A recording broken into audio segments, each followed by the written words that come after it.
Yakubu!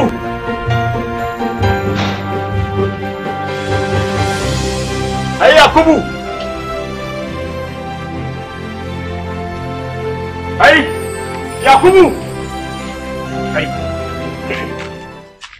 Kana da sa a gidan nan ne Yakubu? Idan ma babu yanzu akwai dan in canja ma salo. Nayi ma salo ne yanzu irin na 'yan daba zare zan ma yanzu. Ai canza salo nake ba abin da bana zama. Yanzu sai in juya. Ko ina ni kaɗa nake saboda gwagwarmayar rayuwa sai da ne gwagwarmaya ta a nan sannan na shiga Legas nan ma ne gwagwarmaya ta na shiga Igwafo nan ma ne gwagwarmaya ta na shiga Ajagula nan ma ne gwagwarmaya ta duk dan na waye kar are nan wayo faɗa wa mutane yadda kake faɗa musu yadda yanzu abin da nake so da kai ka gama zuwa ka yaɗa ni cewa ba ni da mutunci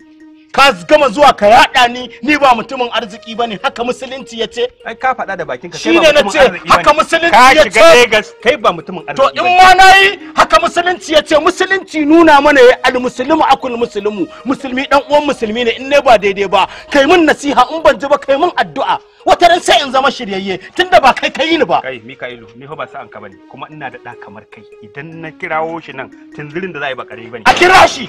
ka kira shi ni kake faɗa haka da ka gama bitar da kulli da ka je gun mahaifiyata kana santa baba ta sa'ar auren ka ce sa'ar auren ka ce wace ce ita shi da nace baba ta sa'ar auren ka ce ni gaba na ba abun kunya ba baya ba dan da baya na bashi da tuni ya ci min ya kai ni kar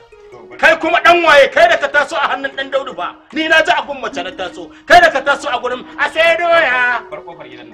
kai da ka taso a gurin mai doya da kwai ba to wannan kuɗin ba raban ka bane to dan ba ta da tarbiya ba ta da tarbiya sha kai bari ka ma sai ne ma rahin mutunci in ka ƙara shiga harkata wallahi sai ne ma rashin mutunci in ka ƙara shiga harkata ko ba ka ci